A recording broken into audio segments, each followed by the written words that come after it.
I'm Audit, and you're watching SkillCurb. Now let's start by covering the three essential tools that we will be using to build this AI web scrapper, which will set the foundation before we jump into the coding section. First, let's talk about everyone's favorite Crawl for AI. It's an open source library that makes an incredible simple to scrap website. What's really cool is that it's not only does pull content from site, but also tags the scraped content and send it to the language model for further processing. If you don't know the meaning of this phrase, I'll tell you. It will send you data to the large language model, the AI, then it will help you to process the data, which will make it more enhanced quality data. In our case, you can use it for scraping any website. You can extract leads from the content. There are plenty of examples that help you understand how Crawl for AI works. I'll break down all the important details when we look into the code in just few minutes. You don't need to worry about anything. Let's talk about another tool. We are using Deepseek. Deepseek has been making waves on the internet recently, and I'm thrilled to demonstrate its reasoning model. Deepseek R1 is in action. A few key points is like its intelligent model is same as OpenAI's open model. It's incredibly fast, and yes, nobody's talking about this. It's really cost effective, like about 20 times cheaper than this entire OpenAI and other LLM. So I cannot wait you to show how you can work this in just few moments. Another tool is we're using Grok. So yeah, it provides a range of specialized AI chip designs, run large angle my model. So yeah, I'll explain you all these these three tools, and we'll use these combination of tools to help you build one of the best web scrapper. Now that we have covered the tools, let's switch to the gears and take a quick look at what we are building in the code. We are going to code the entire project together. Do not worry about it. Now before we jump into the code, let me set up a stage of example scenario. Imagine if you're a wedding photographer. Even if you're not a wedding photographer, take it as you are some kind of guy who provides service as a freelancer, as a business who just moved out of the town and needs clients, right? Everyone needs clients to grow their business. So how can he do that?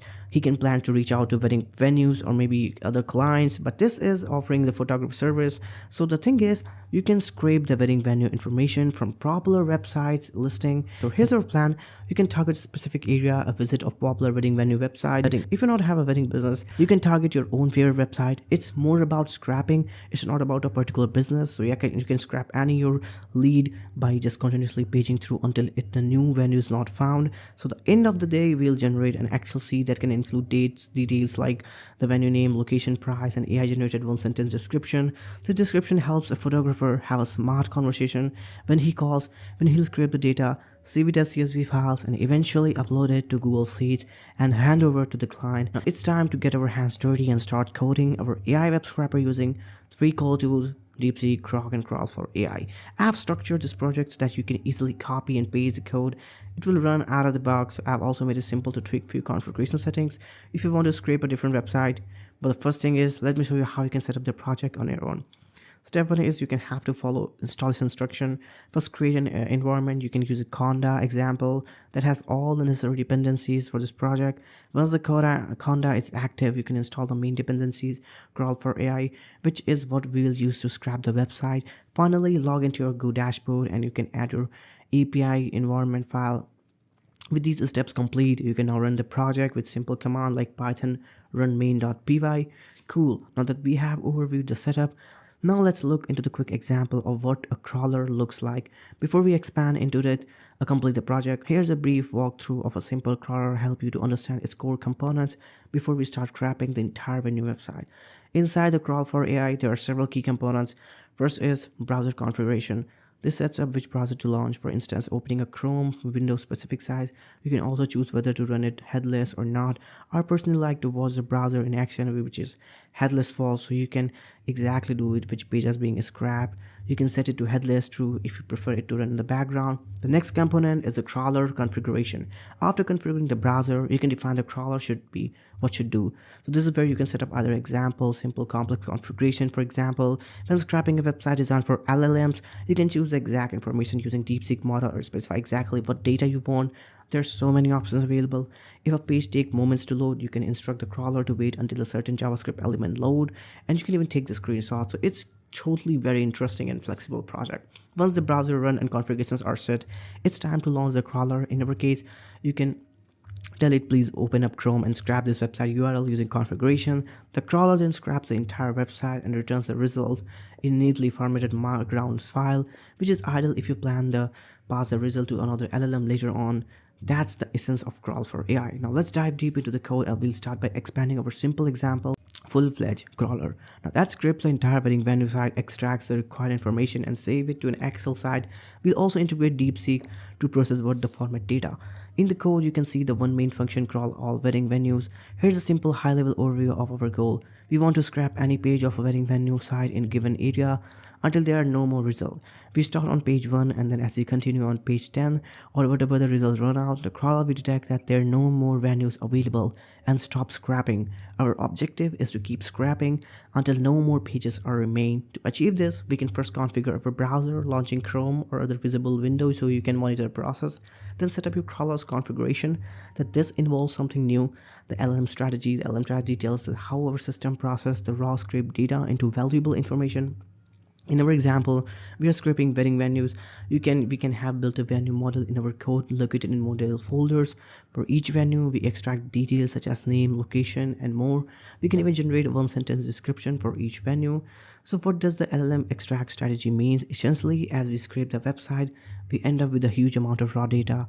But then we pass this data to our LLM with a prompt, extract the data within venue details from this data, specifying the piece of information we need. This ties directly into venue model in one-to-one relationship. We instruct the LLM on the final output should look like. Then we choose which model to use processing. In our case, you can use Grok or its Deepseek model.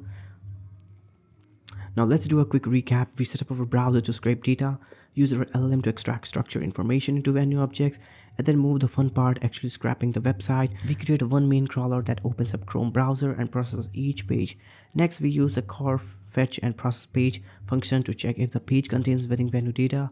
This function looks like no result found. Manage determine when to stop. I have added a plenty of comments into the code so we can see how data flows through the process, easily adapt the code for your own web scraping project. Once the website is scrapped, the extract data is returned and JSON string containing all the venue details. Then we can parse this JSON to set all the list of venue objects, which is the core output of our code. With that, we are ready to run the code and see everything in action. Now let's run through the process. Open your terminal, make sure you're in Conda environment. I'm on one called Deepseek crawler. You can run python min.py file. The script will open a Chrome window. Since its headless is set to false, it will open the Chrome window and begin scrapping each venue page. As it progresses, you'll see the terminal logging each page scrapping activity. Deepseek processes the data and extract the venue details, extract all the details that is needed, that is required, and you'll notice log entries such as page 3 scrapped and all the stuff that detail that terminal shows you. At that point, it closes the browser and displays the summary like the total number of tokens, page per page breakdown, scrap data, save result to a CSV file. After scraping is completed, we move to the next step, importing CSV file into Google Sheets. I'll show you how you can convert the CSV into a nice formatted table. In the Google Sheets, simply click on the import button, drag the drop the CSV file, and let the sheet do the rest. The data will neatly arrange into table where you can filter by price, capacity, ratings, reviews, and even see the neat AI-generated description for each venue. Overall, this product demonstrates the powerful combination of AI web scraping using Deepseek, Grok, and Crawl for AI. If you like this video, just simply click on like button, share it, and for more such cutting-edge tutorial, latest technologies videos every day, just subscribe the channel.